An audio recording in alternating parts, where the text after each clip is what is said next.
Hi friends, എല്ലാവർക്കും നമസ്കാരം. Welcome to magic recipes.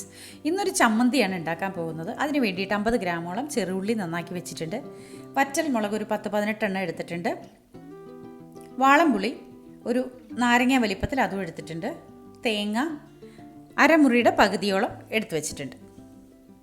ആദ്യം തന്നെ നമുക്ക് ഉള്ളി ഒന്ന് കഷ്ണങ്ങളാക്കാം. അതിനുശേഷം ഈ വറ്റൽ മുളക് നന്നായിട്ടൊന്ന് റോസ്റ്റ് ചെയ്തെടുക്കേണ്ടതുണ്ട്, വഴറ്റിയെടുക്കേണ്ടതുണ്ട്. അതിന് വേണ്ടിയിട്ട് നമുക്കൊരു കടായി വയ്ക്കാം. കടായി ചൂടായ ശേഷം അതിലേക്ക് 2 ടീസ്പൂണോളം വെളിച്ചെണ്ണ ഇട്ട് കൊടുക്കാം. വെളിച്ചെണ്ണ ചൂടായ ശേഷം നമുക്കതിലേക്ക് വറ്റൽമുളക് ചേർത്ത് കൊടുക്കേണ്ടതുണ്ട്. ആദ്യം തന്നെ വറ്റൽമുളക് നല്ലപോലെ റോസ്റ്റാക്കി എടുക്കാം. കരിഞ്ഞു പോവാതെ ചെറു തീയിലിട്ട് വേണം ആദ്യം വറ്റൽമുളക് നമുക്ക് റോസ്റ്റാക്കി എടുക്കേണ്ടത്. അതിനുശേഷം നമ്മൾ അരിഞ്ഞ് വെച്ചിരിക്കുന്ന ഉള്ളി എടുത്തിട്ട് ഇട്ട് കൊടുക്കാം. ഉള്ളി ഇങ്ങനെ അരിയുന്നത് എന്തിനാണെന്ന് വെച്ചിട്ടുണ്ടെങ്കിൽ ഉള്ളി ചിലത് വലിപ്പം കൂടിയ ഉള്ളിയായിരിക്കും. അപ്പോൾ അതുകൊണ്ടിട്ട് വഴങ്ങി വരാനായിട്ട് സമയമെടുക്കും. അപ്പോൾ നമ്മുടെ ഈ വറ്റൽമുളക് കരിഞ്ഞു പോകും. അതുകൊണ്ട് ഉള്ളി ഒന്ന് കുറച്ച് ഒരു 2 കഷ്ണമായിട്ടൊക്കെ മുറിച്ചെടുത്താൽ നന്നായിരിക്കും. ഉള്ളി വഴങ്ങി വന്ന ശേഷം നമുക്ക് പുളി ഇട്ട് കൊടുക്കാം.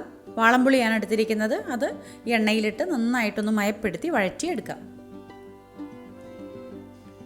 എല്ലാം കൂടി ചേർത്ത് നന്നായി വഴറ്റി എടുത്ത ശേഷം നമുക്ക് അരച്ചെടുക്കേണ്ടതുണ്ട്. എല്ലാം നന്നായി വഴങ്ങി വന്നിട്ടുണ്ട്. കണ്ടോ, പുളിയൊക്കെ സോഫ്റ്റ് ആയിട്ടുണ്ട്, നല്ല വഴങ്ങി വന്നു. ഇനി നമുക്ക് അടുപ്പ് ഓഫ് ചെയ്യാം. ഓഫ് ചെയ്ത ശേഷം നമുക്ക് അരയ്ക്കാനായിട്ട് എടുക്കാം. ഞാനിപ്പോൾ മിക്സിയിലാണ് അരയ്ക്കുന്നത്. അമ്മിക്കല്ലൊക്കെ ഉണ്ടെങ്കിൽ അതിൽ അരച്ചാൽ വളരെ ടേസ്റ്റി ആയിരിക്കും. ഇപ്പോൾ അതിനൊരു നിവൃത്തി ഇല്ലാത്തത് കൊണ്ട് നമുക്ക് മിക്സിയല്ലേ ഉള്ളൂ. അപ്പോൾ അതുകൊണ്ടിട്ട് മിക്സിയിലിട്ട് തന്നെ ഒതുക്കി അരച്ചെടുക്കാം. നന്നായി വെണ്ണ പോലെ അരയണം എന്നില്ല, ഒന്ന് ഒതുങ്ങി കിട്ടിയാൽ മതി. ഇതിലേക്കിരി തേങ്ങയും കൂടി ചേർക്കാം.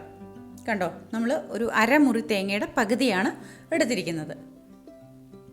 ഈ വഴറ്റിയെടുത്ത വറ്റൽമുളകും ഉള്ളിയും പുളിയും എല്ലാം കൂടി ചേർത്ത് ഈ തേങ്ങയും ചേർത്ത് മിക്സിയിൽ നമുക്ക് നന്നായിട്ട് അരച്ചെടുക്കാം, ഒതുക്കിയെടുക്കാം.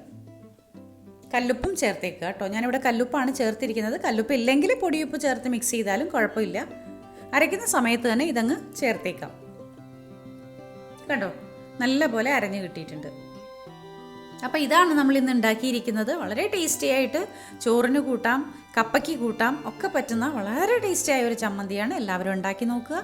ഇഷ്ടപ്പെട്ട ലൈക്കും ഷെയറും കമൻറ്റും തരണം. സബ്സ്ക്രൈബ് ചെയ്യാത്തവർ സബ്സ്ക്രൈബ് ചെയ്യണം കേട്ടോ.